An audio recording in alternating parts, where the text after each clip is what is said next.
आज Rajasthan board class 12th का history का पेपर हुआ है 4 मार्च को। उसका सबसे सटीक सॉल्यूशन और आंसर की लेके आए हैं, तो वीडियो को लास्ट तक देखना। इसमें आपको आंसर की मिल जाएगी पूरी वीडियो की सबसे सटीक एनालिसिस। हिस्ट्री का पेपर आपका कैसा हुआ है कमेंट सेक्शन में कमेंट करके ज़रूर बताना। क्लास 12th हिस्ट्री का इतिहास विषय का पेपर है जो कि आज 4 मार्च को राजस्थान बोर्ड में हुआ है, उसका हम सटीक आंसर की लेके आए हैं। Senior secondary examination history. सबसे पहले बात करते हैं फर्स्ट क्वेश्चन। आपको बताना कि पेपर आपका कैसा रहा, इसे मैप वगैरह सब कुछ हम बताने वाले हैं। फर्स्ट था प्रयाग प्रशस्ति, बहुत इजी पेपर था, कुछ भी हार्ड नहीं था इस एग्जाम के पेपर में, अगर आपने नोटिस किया होगा।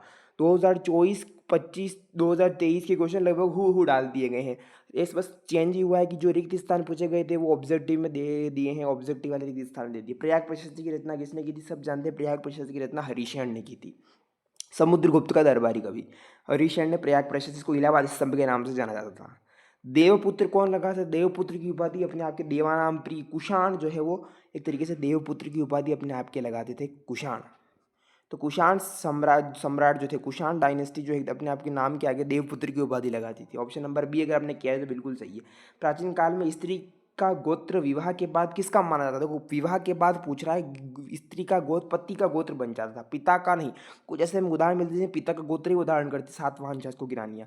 लेकिन सामान्यतः पूछ रहा है, सामान्यतः यूजुअली क्या हो जाता था, तो जनरली जो है वो पति का गोत्र धारण हो जाता था। अगला क्वेश्चन था प्राचीन भारत में निम्न में से किस स्थान को दशपुर, ये मैंने आपको जब पेपर करवाया था और मॉडल पेपर अभी मैंने वीडियो पे उसमें बताया था कि मंदसौर को दशपुर कहा जाता था। टॉपर सी कोई बताई थी उसमें आपको, अगर वो भी आपने ढंग से देखा था तो मंदसौर को दशपुर कहा जाता था। अगला क्वेश्चन की बात करते हैं, सुत्त पिट्टक किस धर्म से है, सुत्त पिट्टक और विनय पिट्टक ये बौद्ध धर्म से संबंधित। Option number C, option number C is correct. अगले क्वेश्चन की बात, यात्रा वृतांत रिहिला किसने लिखा है, रिहिला जो है वो इब्न बतूता का है। अल बिरूनी का किताब उल हिंद है और फ्रांसवा बर्नियर का travels in the Mughal empire. तो रिहिला जो है इब्न बतूता का हो जाएगा। अगला बात करते हैं कौन सा सही सुमेलित नहीं है, बहुत इजी क्वेश्चन। अल बिरूनी, आपको पता है अल बिरूनी जो है वो अल बिरूनी का स्पेन से बिल्कुल भी नहीं होगा। इब्न बतूता मोरक्को से आया था, बर्नियर फ्रांस है। तो ऑप्शन नंबर बी जो है वो करेक्ट हो जाएगा। अलवार संत की, अलवार जो है वो विष्णु की और नैनार शिव की, अलवार विष्णु की। आदि ग्रंथ साहिब का संकलन, आदि ग्रंथ साहिब जो है वो गुरु गुरु गोविंद सिंह जो है आदि अर्जन साहिब। ऑप्शन नंबर इसमें आपको जिसमें बताना है गुरु गोविंद सिंह। अगला बात है तुंगभद्रा नदी के तट पर निम्न में से कौन सा साम्राज्य स्थापित था, Vijayanagara. Option number C is the correct, Vijayanagara साम्राज्य। 1565 में कौन सा युद्ध हुआ था, तो 1565 की हम बात करें तो 1565 में ताली कोटा का जिसको राक्षसी तांगड़ी का कहता है। Option number C is correct. Paper बहुत इजी था, अगर आपने थोड़े से भी क्वेश्चन देखे तो आराम से कर सकते, कोई भी हार्ड क्वेश्चन इसमें नहीं था। निम्नलिखित में से कौन सी फसल नई दुनिया से नहीं आई, टमाटर, मिर्च, आलू और गन्ना। गन्ना एक तरीके से नहीं आया, तो option number D is the correct. अगला हम बात करते हैं निम्न में से कौन सी फसलें नई दुनिया से नहीं आई, तो गन्ना। मुगल काल में पंचायत का मुखिया कौन कहलाता था, मुगल काल में पंचायत का कौन था, मुकद्दम या मंडल। ऑप्शन नंबर ए करेक्ट हो जाएगा। संथालों की शक्ति का प्रतीक, देखो संथाल और पहाड़िया, पहाड़िया कुदाल से थे और संथालों का हल था, हल और कुदाल की लड़ाई। इसके लिए दामिन एक कोह किस समुदाय को बसाने के लिए था, संथालों को। संथालों से 2 क्वेश्चन लगातार पूछे गए। In memoriam Joseph Noel Paton, Joseph Thomas Johns Barker. एक द रिलीफ ऑफ लखनऊ था और एक इन मेमोरियम पेंटिंग किसकी थी। अगला बात करते हैं लखनऊ में ब्रिटिश राज ढहने की खबर पर लोगों ने किसे अपना नेता घोषित किया, लखनऊ की पूछ रहा है बिरजिस कद्र। कौन सी घटना सबसे बाद में हुई, ऐसा क्वेश्चन सीबीएसई पैटर्न में पूछा गया, काफ़ी अच्छी स्टाइल में पूछा गया। सबसे बाद में देखो गांधी जी सबसे पहले 1915 में आए थे। इसके अलावा असहयोग आंदोलन उन्होंने शुरू किया था 1920। प्रथम गोलमेज सम्मेलन 1931 30 एक तरीके से कहें।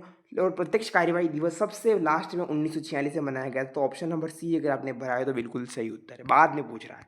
रिक्त स्थान की पूर्ति, विद्वानों ने अनुमान लगाया कि मोहनजोदड़ो में कुओं की कुल संख्या लगभग 700 थी, 700। कुछ इतिहासकारों का मानना है कि सौजन्य के बीच हुए युद्ध की स्मृति, स्मृति का मतलब उनको याद ही मुख्य महाभारत का कथानक है। महाभारत में बताया था कि महाभारत का मुख्य कथानक क्या है, महाभारत। ठीक है। अल बिरूनी की कृति की भाषा सरल और स्पष्ट है। किताब उल हिंद, किताब उल हिंद इसमें हो जाएगा। बहुत इजी पेपर था, कुछ भी हार्ड नहीं था। हम्पी के बगना में 1800 में एक अभियंता था पूर्ण कर्नल कॉलिन मैकेंजी द्वारा, कर्नल कॉलिन मैकेंजी द्वारा लाए गए थे। ठीक है। देखो नाम भी दे दिया कर्नल, इतना इजी कौन पूछता है। मतलब स्थायी बंदोबस्त में राजस्व की राशि निश्चित कर दी थी जो प्रत्येक को अदा करनी पड़ती थी ना। को बंगाल आर्मी की पौधशाला कहता था, किसको कहता था बंगाल आर्मी की पौधशाला को, किसको कहा गया अवध को। चाणक्य किस मौर्य शासक के मंत्री थे? चाणक्य चंद्रगुप्त द्वितीय के। पाटलिपुत्र को वर्तमान में पटना कहा जाता है। बहुपत्नी प्रथा मतलब शासकों की बहुत ज़्यादा पत्नी रखने, जिस प्रकार से हमने पांडवों का सॉरी हमने इस प्रकार से सातवाहनों की रानियाँ बहुत सारी रानियाँ होती। सबसे प्राचीन गुफाएं आजीविका संप्रदाय के लिए अशोक ने बनाई थी। किस शासक ने बनाई थी? अशोक ने। किस विदेश यात्री ने दारा शिकोह के चिकित्सक के रूप, फ्रांसवा बर्नियर जो है दारा शिकोह के चिकित्सक के रूप में कहा गया था। शेख मुहिउद्दीन चिश्ती की दरगाह अजमेर, सब जानते गरीब नवाज। विजयनगर साम्राज्य की स्थापना किस वर्ष हुई? 1836। हरिहर बुक्का। आइन अकबरी की पुस्तक किसने लिखी? अबुल फजल। पहाड़िया लोग कौन सी खेती करते थे वो बताना। ये गिलास फल एक दिन हमारी, ये मैंने आपको अभी टॉपर की कॉपी में बताया था। इसके अलावा मैंने आपको इंपॉर्टेंट क्वेश्चन में बताया था, उसमें बताया था कि ये गिलास किसके बारे में बताया गया? ये कथन किस रियासत के बारे में? लॉर्ड डलहौजी ने कहा था अवध के बारे में, अवध। लाल बाल पाल और के नाम से लाला लाजपत राय, बाल गंगाधर तिलक और विपिन चंद्र पाल। संविधान सभा के अध्यक्ष लॉर्ड राजेंद्र प्रसाद। बहुत इजी पेपर। सेक्शन डी की बात करते हैं। सिंधु सभ्यता में बाढ़ का उपयोग किस उद्देश्य से किया जाता है? वो आपको लिखना था। मगध महाजनपद के पास से कौन से प्राकृतिक संसाधन उपलब्ध थे? किन्हीं दो के आपको नाम लिखने थे। अक्षत्रिय राजा। ऐसे राजा के आपको दो उदाहरण देने, ऐसे राजा के आपको उदाहरण देने थे जो क्षत्रिय नहीं थे, जो अपवाद एक तरीके। स्तूपों की संरचना से संबंधित दो महत्वपूर्ण भाग। स्तूप संरचना का क्वेश्चन मैं बताता, पढ़ के जाना। ये भी पूछता है कि विवरण से भारतीय डाक प्रणाली के बारे में कोई दो अतिरिक्त कुछ जानकारियां लिखनी है। इसके अलावा विजयनगर साम्राज्य द्वारा जल संपदा को सुरक्षित रखने के लिए जो शासक तरीके से जल के लिए क्या क्या कमलपुरम जलाशय वगैरह की गई थी वो आपको मेंशन करना है। सूर्यास्त विधि कानून, सूर्यास्त लो क्या था? और 1857 के दौरान फैली किसी एक अफवाह का, बहुत सारी अफवाहें फैली की थी, उसमें केवल ये एक लिखनी थी आपको। दांडी यात्रा कब और कहाँ से शुरू हुई? बस इतना। दांडी यात्रा कहाँ से? गुजरात के साबरमती आश्रम से शुरू हुई थी, मार्च, और जो कि 6 अप्रैल को खत्म होती है 1930 में। संविधान सभा ने कौन से कर राज्य सरकार के लिए आरक्षित करने का सुझाव दिया? सेक्शन सी की बात करते हैं। जैन धर्म के पंच महाव्रत व्यक्ति के चैत्र निर्माण में कैसे सहायक होते हैं? उदाहरण आपको बताने हैं। अथवा में बताया बौद्ध प्रतीक स्तूप चक्र।